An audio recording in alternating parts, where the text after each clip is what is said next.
joy. Today, a Savior is born for us, Christ the Lord.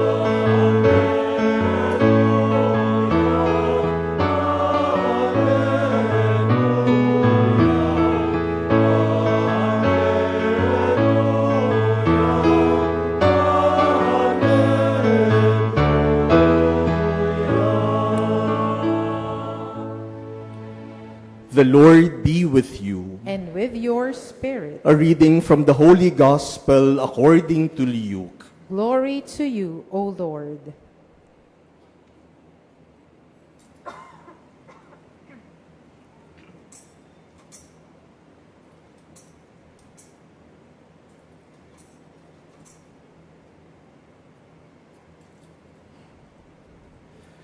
In those days, a decree went out from Caesar Augustus that the whole world should be enrolled.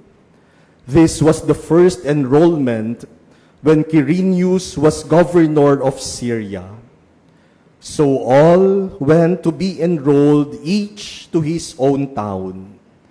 And Joseph too went up from Galilee, from the town of Nazareth to Judea, to the city of David that is called Bethlehem, because he was of the house and family of David, to be enrolled with Mary, his betrothed, who was with child. While they were there, the time came for her to have her child, and she gave birth to her firstborn son. She wrapped him in swaddling clothes and laid him in a manger, because there was no room for them in the inn. Now there were shepherds in that region living in the fields and keeping the night watch over their flock. The angel of the Lord appeared to them, and the glory of the Lord shone around them, and they were struck with great fear. The angel said to them, "Do not be afraid, for behold, I proclaim to you good news of great joy that will be for all the people. For today in the city of David, a Savior has been born for you, who is Christ and Lord. This will be a sign for you. You will find an infant wrapped in swaddling clothes and lying in a manger." And suddenly there was a multitude of the heavenly host with the angel, praising God and saying, "Glory to God in the highest, and on earth peace to those on whom his favor rests."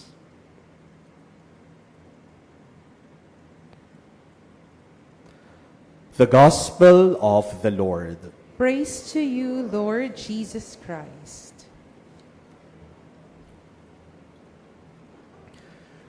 My dear brothers and sisters, today is born our Savior, Jesus Christ, our Lord. And so we gather this evening rejoicing because the promise of God is fulfilled.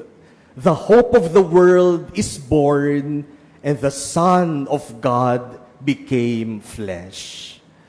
And so we greet each other a happy, a merry, and a holy Christmas. Maligayang Pasko po sa inyong lahat. Batiin naman natin ang bawat isa ng Merry Christmas. At palakpakan po natin ang ating Panginoon na isinilang sa gabing ito. Ayan, medyo ngumiti-ngiti na tayo. Kanina ang lungkot-lungkot natin, parang Biyernes Santo. parang hindi Pasko.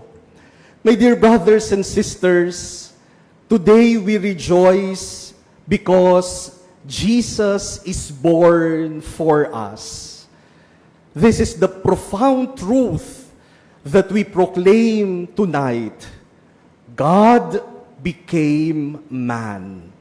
Ang Diyos ay nagkatawang tao.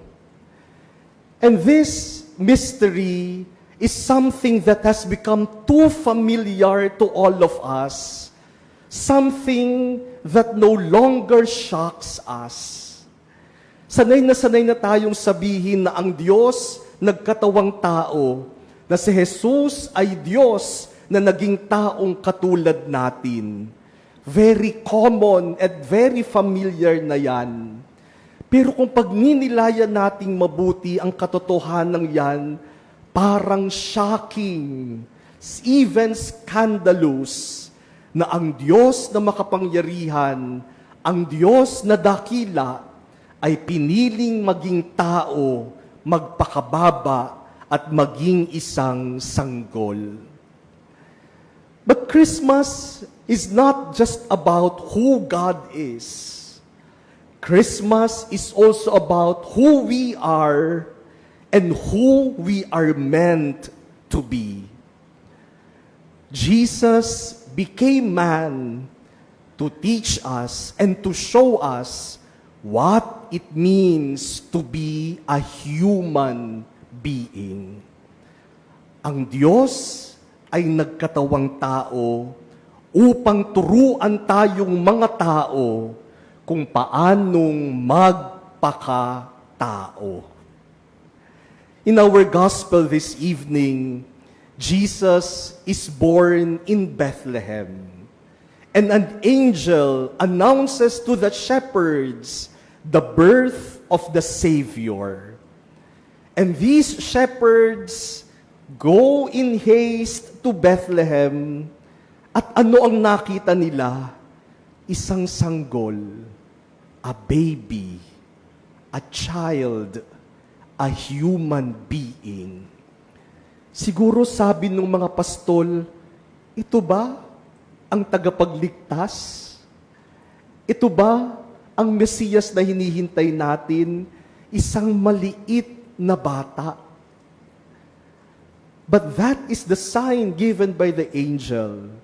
A baby wrapped in swaddling clothes and lying in a manger. The Messiah, the God we are waiting for, is a baby. This fulfills the prophecy of Isaiah that we heard in our first reading today. The people of Isaiah's time had been lost because of sin. They were walking in darkness. But the prophet Isaiah tells them, the people who walk in darkness have seen a great light. Ang mga taong naglalakad sa kadiliman, nakatanaw ng maliwanag, ng talang maliwanag. And this great light is not a powerful military leader. This great light is a child. A child is born to us. A son is given us. Isang bata, isang sanggol, isang tao. And St. Paul, in his letter to Titus, as we heard in our second reading today, tells us that the grace of God has appeared. The grace of God is not an idea. The grace of God is not abstract. The grace of God is a person. The grace of God has hands that can be held, has eyes that can be met, and has voice that can be heard. The grace of God is Jesus.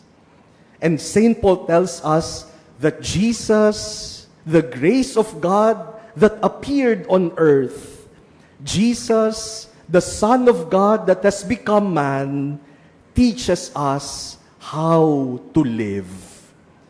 Jesus teaches us to live temperately, justly, and devoutly. Si Jesus, tinuturuan tayong magpakatao. Ang Diyos na nagkatawang tao, ang halimbawa natin kung paanong mabuhay bilang tao. And so in Jesus, God does not only forgive humanity.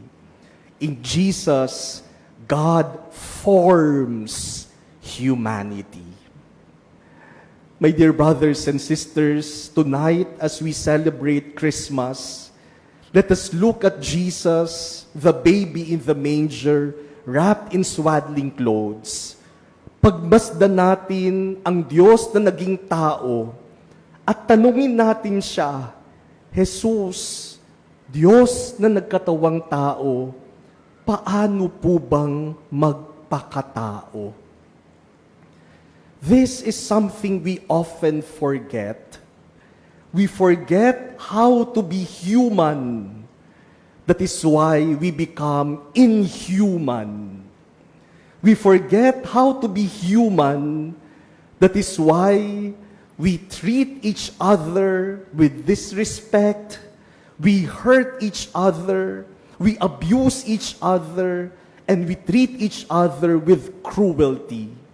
Sa oras na makalimutan natin kung paanong magpakatao, hindi na rin tayo marunong makipagkapwa-tao.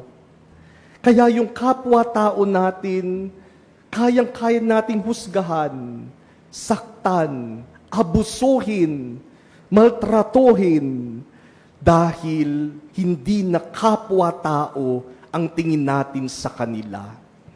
Once we lose our humanity, we look at our fellow beings as objects to be used, as commodities to be exploited, as means to serve our selfish interests. Sa oras na makalimutan natin na magpakatao, nakakalimutan na rin nating makipagkapwa-tao. At alam po ninyo kung sino ang unang-unang biktima ng kawalan ng pagpapakatao ng tao. The first victim of humanity's inhumanity, Jesus Himself. Tuwing Pasko, sanay na sanay tayong makita si Jesus sa sabsaban. That is an image that we have grown used to. At parang ang tingin natin, very romantic, that scene of Jesus lying in a manger. But my dear brothers and sisters, no child should be born in a manger. No baby should be born in a place where animals are kept. No person must be forced to live in poverty. No human being must be reduced to inhumane conditions. The manger is not romantic. The manger is a disturbing reminder of what happens when humanity has lost its humanity. Kaya magandang paalala po sa atin ngayong Pasko, kung ang Diyos nagkatawang tao, kung ang Diyos naging taong katulad natin, huwag naman natin kalimutang magpakatao. Hindi pagpapakatao ang paninira ng kapwa. Hindi pagpapakatao ang nagpapahiya ng kapwa. Hindi pagpapakatao ang minamaliit ang kapwa. Hindi pagpapakatao ang inaabuso at sinasaktan ang kapwa. Hindi pagpapakatao ang ginagamit ang kapwa para sa sariling kapakinabangan. Hindi pagiging tao ang pagnanakaw, pagsisinungaling, pandaraya. Hindi pagiging tao ang gumastos ng libo-libo, milyon-milyon, bilyon-bilyon sa pagkain, habang yung iba magno-Noche Buena ng 500 pesos lang. Hindi makatao yung magkaroon ng maraming mamahaling sasakyan, may eroplano at helicopter pa, samantalang karamihan ng Pilipino nakikipagsiksikan sa mga jeep, sa mga bus, at sa mga tren. Hindi yata makatao na yung iilang tao nagpapakasasa sa kayamanan at mas maraming tao ang hindi alam kung paanong mabubuhay sa susunod na araw. Christmas is a disturbing reminder of what happens to our fellow human beings when we lose our humanity. And so Christmas challenges us not to accept this as normal, not to accept the manger as normal. It calls us to resist indifference. It invites us to restore humanity. Magpakatao naman tayo para matuto tayong makipagkapwa-tao. You know, when I was a very young priest, maybe around 2 years in the priesthood, I was working as secretary to Cardinal Gaudencio Rosales. I remember it was our first Wednesday morning. First Wednesday po, palagi kaming may meeting ng isang grupo ng mga pari at 9 o'clock in the morning. Kaya nung before 9 o'clock, nandun na kami sa conference room preparing to start our meeting. A little after 9 o'clock, we called the meeting to order at nagsimula na kami sa aming discussions. But a few minutes later, yung pong madre na nagtatrabaho sa opisina namin ay pumasok doon sa conference room, lumapit sa akin at bumulong. Sabi niya, "Father, may mga tao po sa labas ng gate. Gustong kausapin si Kardinal." Sabi ko doon sa madre, "Sister, nasa schedule ba yan? Hindi ba meeting lang ang schedule ni Kardinal ngayong umaga?" Sabi niya, "Wala nga sa schedule to, Father, pero nagpupumilit sila na kausapin si Kardinal." Sabi ko, "O sige, pupuntahan ko." So I excused myself from the meeting and went out. Paglabas ko dun sa gate, nakita ko ang daming tao, more than 100 of them, doon sa labas ng gate ng Archbishop's residence. Tapos, nagpakilala ako, sabi ko, ako ang sekretary ni Cardinal Rosales. May mga lumapit sa akin at nagpakilala, sabi nila, kami po ang leader ng grupo. Kami po'y mga taga-Riles. Nung panahong yon, meron pang mga nakatira along the Riles. Kami po'y mga taga-Riles at pumunta po kami dito dahil gusto namin kausapin si Kardinal. Sabi ko, bakit po? Ano po ang sadya ninyo? Sabi nila, kasi i-demolish yung mga bahay namin. At gusto naming humingi ng tulong kay Kardinal. Sabi ko sa kanila, kasi po nasa meeting si Kardinal. At mamaya pa po matatapos, mga after lunch pa. Sabi ko, ganito po, nitatawagan akong pari. Yung pong paring nag-aasikaso sa mga ganitong sitwasyon. Yung pong paring in charge ng aming social service para kausapin kung sino man ang agency ng gobyerno para pakiusapang huwag ituloy ang pagdedemolish ng mga bahay ninyo. Sabi nila sa akin, wala kaming ibang gustong kausapin kundi si Kardinal. Sabi ko, pag kinausap niyo naman si Kardinal, sasabihin din niya, tawagan si Father ang makikipag-usap. Sabi nila sa akin, wala kaming ibang gustong kausapin kundi si Kardinal.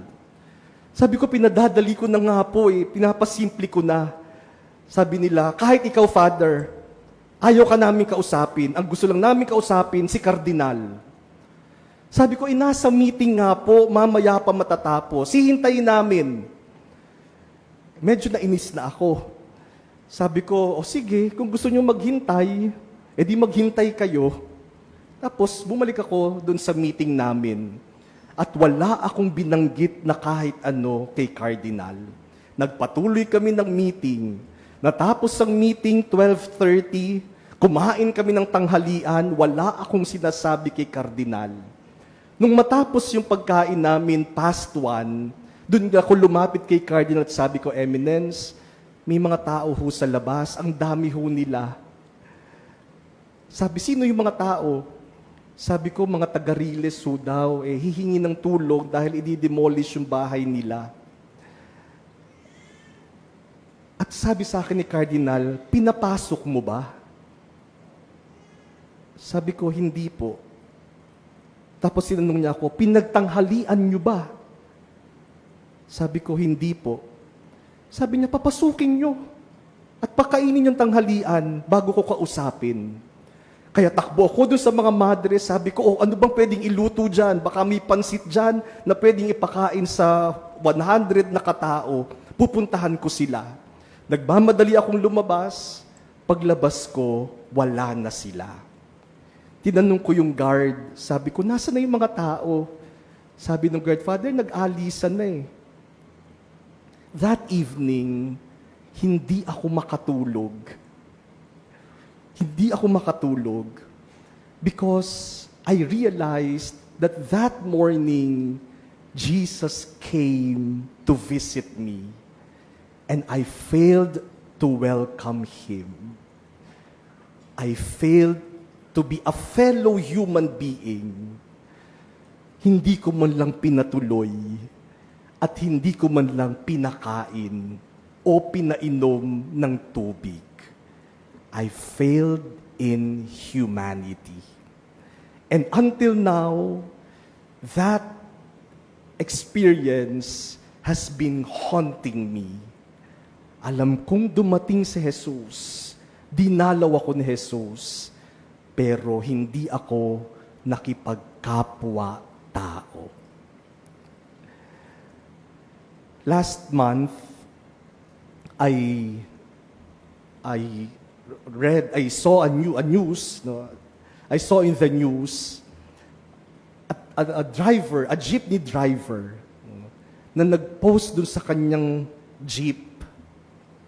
Sabi niya, pumasa ang anak ko sa board exam. Kaya libre ang sakay sa araw na ito bilang pasasalamat. Nabalita po yan. Nung marinig ko yung balita, makita ko yung balita, sabi ko, this is humanity restored. My dear brothers and sisters, as we celebrate Christmas, let us allow ourselves to be surprised and even to be shocked by the mystery that we celebrate. God becomes man. God becomes like you and me. God becomes a child, not only to save us, but also to teach us how to live. May we learn from the child in the manger how to be human. For a little bit more of humanity will change our world for the better.